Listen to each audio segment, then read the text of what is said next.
Saudara-saudari yang berbahagia, pencinta dupa binjai yang terberkati, Horas Mejuah-juah. Selamat berhari Minggu dan selamat bertemu dengan saya, Pastor Ibrahim Ribeiro OCD, Pastor Paroki Maria Bunda Pertolongan Abadi Binjai. Hari ini edisi yang pertama Inspirasi Mingguan pada channel Dupa Binjai. Kita akan berenung tentang firman Tuhan dari bacaan yang terambil dari hari Minggu Adventus yang kedua. Mari kita siapkan hati dan batin kita untuk mendengarkan firman Tuhan ini dan merenungkannya bersama-sama. Tuhan bersamamu. Inilah Injil suci menurut Matius. Dimuliakanlah Tuhan. Pada waktu itu, tampillah Yohanes Pembaptis di padang gurun Yudea dan memberitakan, "Bertobatlah, sebab kerajaan sorga sudah dekat." Sesungguhnya, dialah yang dimaksudkan Nabi Yesaya ketika ia berkata, "Ada suara orang yang berseru-seru di padang gurun, persiapkanlah jalan untuk Tuhan, luruskanlah jalan baginya." Yohanes memakai jubah bulu unta dan ikat pinggang kulit. Makanannya belalang dan madu hutan. Lalu datanglah kepadanya penduduk dari Yerusalem, dari seluruh Yudea dan seluruh daerah sekitar Yordan. Sambil mengaku dosanya, mereka dibaptis oleh Yohanes di sungai Yordan. Tetapi ketika melihat banyak orang Farisi dan orang Saduki datang untuk dibaptis, berkatalah Yohanes Pembaptis kepada mereka, "Hai kamu keturunan ular berbisa, siapakah yang mengatakan kepada kamu bahwa kamu dapat melarikan diri dari murka yang akan datang? Jadi, hasilkanlah buah yang sesuai dengan pertobatan. Dan janganlah mengira bahwa kamu dapat berkata dalam hatimu, Abraham adalah bapa leluhur kami. Karena aku berkata kepadamu, Allah dapat menjadikan anak-anak bagi Abraham dari batu-batu ini. Kapak sudah tersedia pada akar pohon, dan setiap pohon yang tidak menghasilkan buah yang baik, pasti ditebang dan dibuang ke dalam api. Aku membaptis kamu dengan air sebagai tanda pertobatan, tetapi Dia yang datang kemudian setelah aku, lebih berkuasa daripada aku, dan aku tidak layak membawa kasutnya. Ia akan membaptis kamu dengan Roh Kudus dan dengan api. Alat penampi sudah di tangannya. Ia akan membersihkan tempat pengirikannya dan mengumpulkan gandumnya ke dalam lumbung, tetapi debu sekam itu akan dibakarnya dalam api yang tidak terpadamkan." Demikianlah sabda Tuhan. Saudara-saudara yang berbahagia, pencinta firman Tuhan yang dikasihi oleh Tuhan sendiri. Hari ini adalah hari Minggu Advent yang kedua. Dan Minggu Advent yang kedua memiliki makna kesetiaan dan cinta. Pada minggu yang kedua ini, lilin ungu yang kedua dinyalakan. Dan itu mengingatkan kita untuk tetap setia mempersiapkan jalan bagi kedatangan Tuhan. Kita diwajibkan menyiapkan hati dan cinta kita demi menyambut kedatangan Kristus. Maka kesetiaan dan cinta kepada Tuhan tentu saja menjadi tema permenungan kita di dalam permenungan edisi yang pertama ini. Saudara-saudariku, jika berbicara tentang cinta dan kesetiaan, tentunya masing-masing orang punya pendapat, pemahaman, dan pemaknaan yang berbeda-beda. Itulah sebabnya, baiklah kita melihat contoh atau teladan cinta dan kesetiaan itu pada diri seseorang, pada seorang tokoh. Bagaimana cinta dan kesetiaan kepada Tuhan dihayatinya.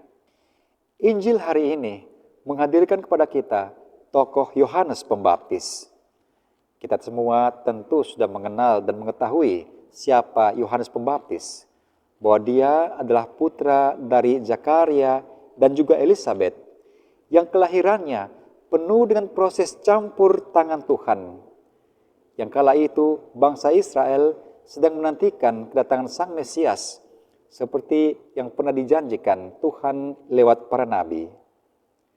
Hampir mirip dengan peristiwa Tuhan Yesus, bahwa Yohanes yang menjadi bentara kedatangan Yesus ini, masa kecilnya tidak dikisahkan di dalam kisah Injil. Boleh jadi kisah masa kecil Yohanes ini menjadi menarik atau bahkan penting untuk kita telusuri. Tetapi rasanya jauh lebih penting untuk melihat cara hidup Yohanes yang tampil setelah dewasa. Bagaimana dia menghayati cinta dan kesetiaan kepada Tuhan di dalam hidupnya, di dalam menantikan kedatangan Sang Mesias. Yohanes Pembaptis seperti halnya Tuhan Yesus sendiri, lahir dan bertumbuh di masa di mana kehidupan bangsanya Israel pada saat itu sedang dalam situasi yang tidak baik-baik saja, situasi yang tidak mengenakan. Secara politis, orang-orang Israel pada saat itu berada di bawah kub penindasan bangsa Romawi. Dan di dalam tataran iman, mereka masih berharap-harap cemas menantikan kedatangan Sang Mesias yang bahkan seolah-olah belum pasti kapan datangnya Sang Mesias yang dinantikan. Lalu menghadapi situasi yang demikian, apakah yang dibuat oleh Yohanes? Saudara-saudaraku, ini yang menjadi perenungan bagi kita yang menarik. Kita tahu bahwa Yohanes adalah pribadi yang tinggal di padang gurun. Mungkin kita bertanya, sejak kapan Yohanes tinggal di padang gurun? Sekali lagi, kitab suci tidak memberi informasi bagi kita kapan Yohanes mulai tinggal di padang gurun. Tetapi yang pasti adalah bahwa dia tinggal di padang gurun. Bahkan ada juga orang yang berpendapat bahwa Yohanes termasuk kelompok kaum Esene, yaitu orang-orang yang tinggal di padang gurun yang secara ketat mempelajari kitab Taurat, menghargai hidup berkomunitas, hidup berbagi, kemurnian, dan juga pengabdian kepada Tuhan. Yohanes hidup dengan sangat ketat untuk mempraktekkan cara hidup yang benar, cara hidup yang lurus menurut hukum Tuhan. Dia menyerukan ajakan-ajakan untuk menuntun orang kembali berbalik kepada Tuhan dengan cara hidup dan perilaku hidup yang benar. Lebih dari itu, ajakan dan seruan Yohanes itu tidaklah atau bukanlah ajakan atau seruan yang kosong, tetapi benar-benar ditunjukkannya, diwujudkannya dalam teladan hidup yang benar. Yohanes sangat ketat di dalam cara hidup yang sederhana. Kalau kita ingat, dalam bacaan Injil tadi dikatakan bahwa makanan Yohanes adalah belalang dan madu hutan. Sedikit berbagi informasi kepada kita. Mungkin kita mengira bahwa belalang adalah belalang binatang yang kita lihat di sawah atau di rumputan. Sesungguhnya belalang ini masukkan di sini bukanlah sejenis serangga atau binatang, tetapi belalang ini adalah tanaman, jenis tanaman yang di dalam bahasa Latinnya disebut Keratonia siliqua atau saat ini dikenal dengan nama biji-bijian carop. Tanaman ini biasanya tumbuh liar dan mudah ditemukan di mana saja. Jadi, jika Yohanes Pembaptis tinggal di padang gurun, maka tumbuhan ini termasuk jenis makanan yang mudah didapatkan. Itu belalang dan madu hutan yang juga menjadi makanannya. Sementara pakaian Yohanes sendiri, firman Tuhan tadi katakan adalah dari kulit unta dan ikat pinggang yang dia pakai adalah ikat pinggang kulit. Cara hidup yang sederhana Yohanes tunjukkan di sini. Dia tidak berpakaian dengan kain yang mewah atau mahal, tetapi dengan bahan yang sederhana untuk menunjukkan, mempraktekkan kesederhanaan hidup. Yohanes juga adalah pribadi yang berkata jujur. Ketika murid-murid Yohanes bertemu dengan Yesus sendiri, mereka melihat pribadi Yesus. Yohanes malah menunjuk kepada Yesus, lihatlah anak domba Allah. Yohanes jujur mengakui siapakah pribadi yang ada di hadapan mereka saat itu. Yohanes adalah pribadi yang sungguh menunjukkan sebuah teladan yang patut kita ikuti, kita teladani. Dia bukanlah pribadi yang gila akan kuasa. Kita ingat dalam Injil tadi, Yohanes sendiri memberi kesaksian tentang siapa dirinya jika dibandingkan dengan Yesus. Yohanes katakan, untuk mengikat tali kasutnya pun aku tidak layak. Betapa Yohanes menunjukkan bahwa dia pribadi yang lebih rendah daripada Yesus. Yohanes menyampaikan kebenaran. Kita ingat pada peristiwa ketika Herodes mengambil istri Filipus saudaranya. Yohanes memberikan teguran, walaupun akibat yang diterima adalah kematian. Tetapi Yohanes menyampaikan kebenaran.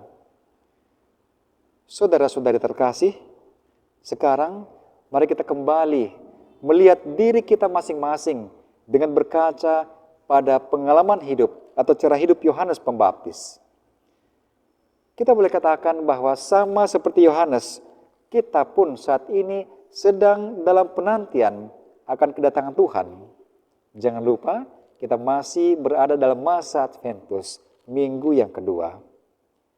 Sama juga seperti Yohanes, kita juga tidak sedang berada dalam situasi yang baik-baik saja. Kalau kita melihat dalam pengalaman hidup kita, banyak persoalan global yang muncul, seperti bencana alam, sakit penyakit. Mungkin bisa kita akui bahwa COVID belum sungguh-sungguh tuntas, penyakit-penyakit yang lain, masalah perdamaian, peperangan, keadilan, pun persoalan-persoalan yang bersifat personal, sedikit banyak mempengaruhi kita di dalam persiapan untuk menyambut kedatangan Tuhan ini. Lalu, berhadapan dengan situasi seperti ini, apakah yang akan kita buat? Apakah kita akan tetap dalam cinta dan kesetiaan dalam menantikan kedatangan Tuhan, dalam kebenaran, dalam kesederhanaan, dan dalam kesetiaan? Saudara-saudara yang terkasih, dalam penantian, mari kita senantiasa datang kepada Tuhan dalam doa dan hidup yang baik, perbuatan-perbuatan yang baik, agar kita dapat mengalami damai-Nya. Kita belajar dari pengalaman hidup Santo Yohanes Pembaptis, pun dari pengalaman hidup kita sendiri, bahkan yang buruk sekalipun, agar kita mampu mengusahakan pembaharuan diri dalam menantikan kedatangan Tuhan. Saudara-saudari yang berbahagia, lilin Adventus yang kedua sudah bernyala. Maka mari, dalam kesetiaan dan cinta, kita kembali mempersiapkan diri kita menyambut kedatangan Tuhan. Semoga Tuhan yang dulu datang ke dunia, lahir di kandang yang hina, dibaringkan dalam palungan tempat makanan hewan. Ia sendiri berkenan kembali datang ke dalam dunia, lahir dalam hidup kita, dibaringkan dalam palungan hati kita masing-masing, agar kita pun tetap mengalami damai sejahtera. Saudara-saudari yang terkasih, mari kita memohon rahmat Tuhan, agar Tuhan sendiri memampukan kita dengan Roh Kudus-Nya, agar kita bisa mempersiapkan diri kita menanti kedatangan-Nya dengan penuh cinta, dengan penuh kesetiaan. Kita bawa semua persiapan kita di dalam doa. Marilah kita berdoa. Allah yang Maha Murah, kami bersyukur kepadamu bahwa di dalam kasih dan kemurahan-Mu, Engkau senantiasa mau menyertai kami. Dalam diri Yesus Putra-Mu, Engkau datang dan hadir untuk tinggal bersama-sama dengan kami. Kami tengah menantikan kedatangannya Tuhan. Berkati kami anak-anak-Mu ini, agar dalam cinta dan kesetiaan kami tetap menantikan Dia, sehingga di dalam kemurahan-Mu, Dia boleh lahir kembali dalam hidup kami, boleh dibaringkan dalam pelungan hati kami masing-masing, sehingga rahmat-Nya sungguh-sungguh menguasai kami. Kami boleh hidup seturut dengan kehendak dan semua perintah-Nya. Berkatilah semua anak-Mu, teristimewa para pemirsa, para pendengar inspirasi mingguan channel Dupa Binjai ini. Semoga berkat-Mu yang melimpah senantiasa menyertai kami sekalian. Tuhan bersamamu. Kita sekalian, persiapan kita di dalam masa Adventus ini senantiasa diberkati oleh Allah yang Maha Kuasa, Bapa dan Putra dan Roh Kudus. Amin.